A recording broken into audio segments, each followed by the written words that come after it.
Cities. Settlements begat villages, which begat towns, which begat cities. Totalitarian and catastrophic agriculture, the accumulation of wealth and power, and increases in population all came together to give rise to a new form of human culture, the culture of cities, the culture of civilization, the culture of empire. I realized as I was writing the newest book, Endgame, that I'd been bashing civilization for probably 10 years now, and I'd never defined it. I didn't know what I was talking about, and so I define it in that book as a way of life characterized by the growth of cities. I've defined a city as a collection of people living in numbers large enough to require the importation of resources. A city could be defined almost as a human ecosystem that grossly exceeds the carrying capacity of its local environment. As Jensen and Catton point out, because cities exceed the carrying capacity of their local environment, and because they require the importation of resources, then those who live in cities are locked into the inevitability of getting those resources from somewhere else, from somebody else, by whatever means is necessary. Often that means is trade, but trade requires transport, and transport requires energy, and energy has to come from somewhere, and it eventually runs out.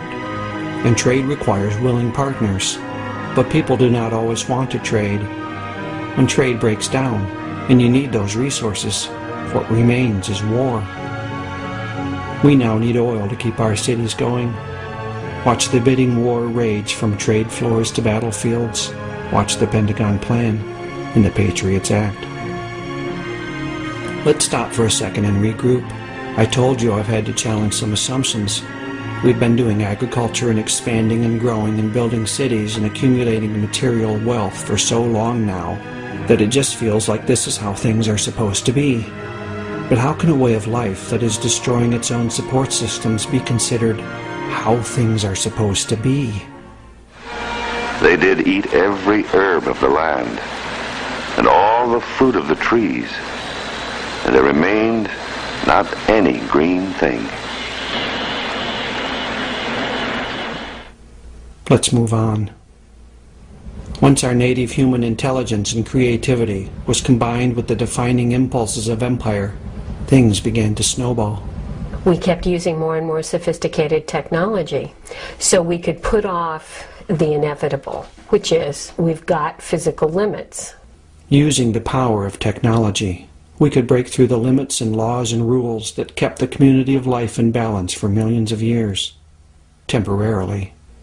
Rules, all the time rules. I'm sick of them. Excuse me for interrupting, boys and girls, but maybe you would like to find out just what it would be like if there were no rules. But how could we do that? By going someplace where there are no rules. There's no such place.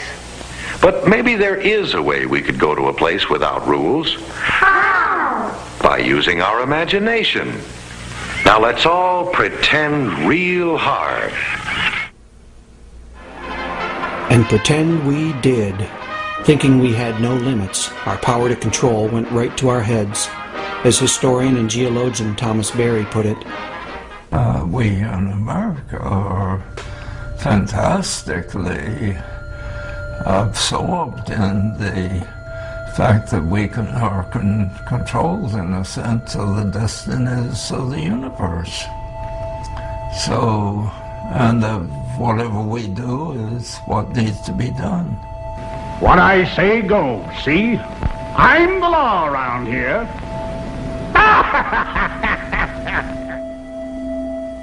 but the belief in the power to control has proceeded on some faulty assumptions about the limits of science. Science has given us a way of understanding the Earth in such a way as to enable us to use the planet. That's the challenge, the use of the planet. And that's the fatal aspect of science, is that science gives us the power, but it doesn't explain how to use the power. I've been confused about technology. I've heard all my life that technologies themselves are neutral, that it all depends on how we use them, that they can be used for good or ill, depending on the wisdom and intelligence of the user. But, as Jerry Mander explains, but that's completely wrong. You can do an analysis of every technology and find its beneficial aspects and its negative aspects. The idea that it's just about the way we use it is absurd, because these are built-in factors. As an example, the difference between nuclear and solar is more than in how we use them. Each technology has built-in characteristics that determine how they end up being used, and who uses them, and for what. Military scientists are not now working on a solar-powered warhead, and neither am I looking to put a nuclear water heater on my roof. Because of this misunderstanding, it's easy to get trapped in the myth of the techno-fix. Ever since that division of humans and human space away from the rest of the world, there's been one problem arising from that situation after another. You know, oh dear, we have to pipe in more water for the more farms, you know. Oh dear, now we have to travel great distances. Oh dear, now we need more resources, we need more land. Whatever. It's been one technological fix after another. And then as soon as you try to answer something with some kind of a technological fix that doesn't really go to the root of the problem, then there's going to be new problems. And then it just rolls along, you know. And so now, I mean, you look at the state of the world now, and half the people in the world are living in urban areas. You know, so how do you answer that? You know, and the population explosion has gone to such an extreme. How do you answer that, but with another technological fix? Half the people in the world live in cities, and cities, by definition, exceed the carrying capacity of their local environments. I don't think most people know this. But you'll agree that to make up your mind fairly, you have to know all the facts. See, I don't think you know all the facts. If we knew all the facts, we'd have discarded the myth of the techno-fix a long time ago. To my eye, our crisis, at its deepest levels, is a crisis not of technology, but of meaning and purpose.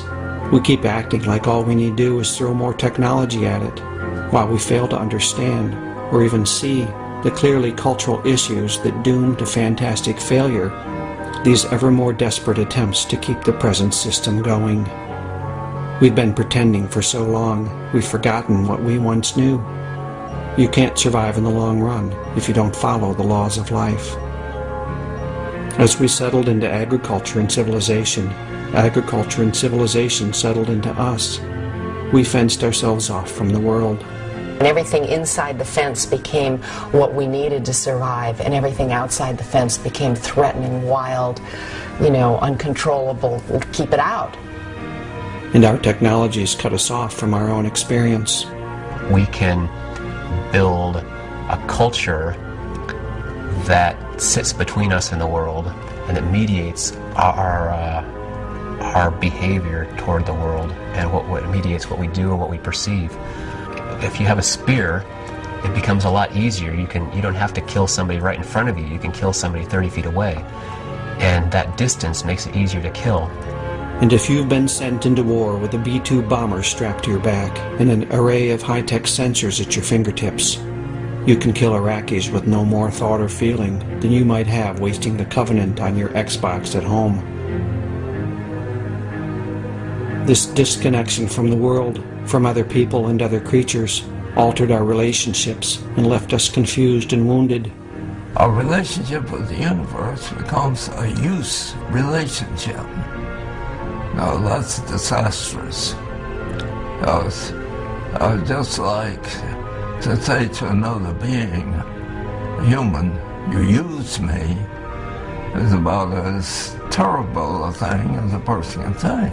Now the planet Earth is telling us, you used me.